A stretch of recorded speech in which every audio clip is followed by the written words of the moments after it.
Hello, I'm Rod Raglan. This is Not Your Friend, Not Your Family Book Reviews, where you'll find conflict of interest-free reviews of the work of self-published authors, as well as tips about writing, including reviews on books on that same subject. This is part 6 on how I came to write my novels, and it's about abandoned dreams. I'm hoping you might pick up some marketing insights, mostly what doesn't write, doesn't work, writing tips about themes and motivation, and empathy from someone who is traveling the same road as you and has likely had less success. So, abandoned dreams. Son or daughter, sibling, spouse, parent, employee, employer. These are just some of the roles we've either been born into, had bestowed upon us by others, or have even sought out for ourselves. But do these roles, these facades, really represent the person we are? Our hopes, dreams, fears, and insecurities? In accepting these roles, are we masking our real personalities, intentionally or otherwise? Sometimes roles are thrust upon us because of circumstances or our own mistaken actions. When I was 18, my best friend got his girlfriend pregnant. Today, you would say my best friend got his partner. My best friend and his partner got pregnant.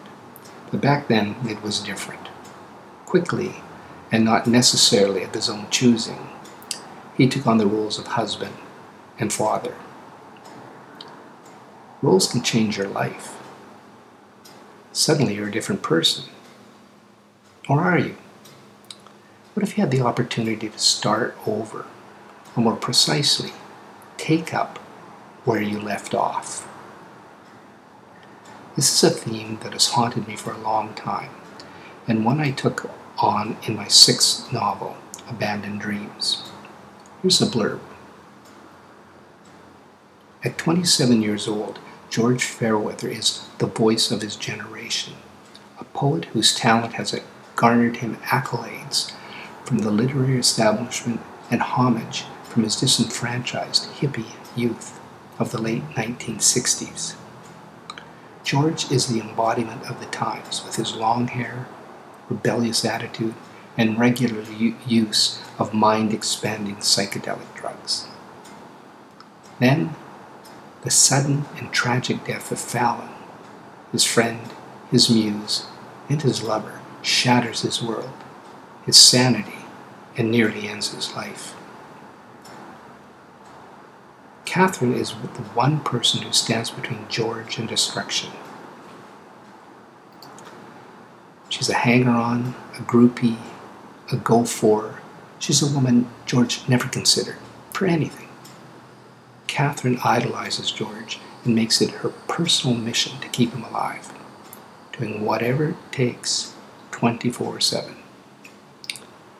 Because of Catherine's sacrifice and devotion, George slowly begins to mend his soul and rebuild his life. But guilt and gratitude make it a much different life than he previously led.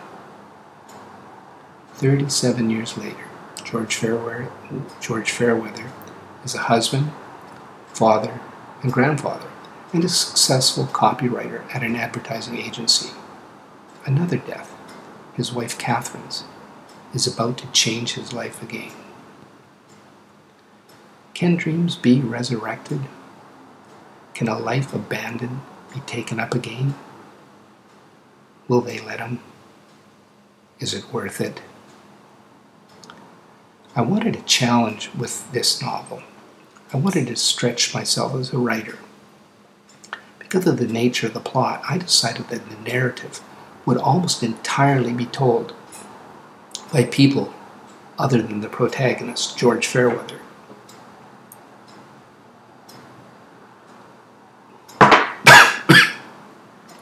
I wanted George to be an enigma.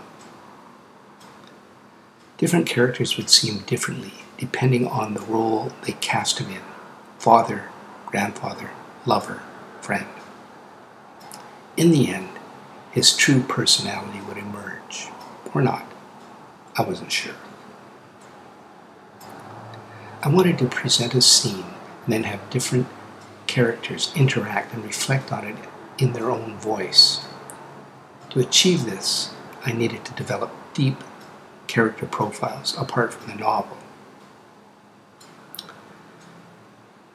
The characters I created were complex and multidimensional, as well as being different ages and genders and having different motivations. And I outlined the plot, dropped them in, and hung on. Abandoned Dreams apparently is still sleeping. It has garnered less response than any of my previous books, and that's saying something.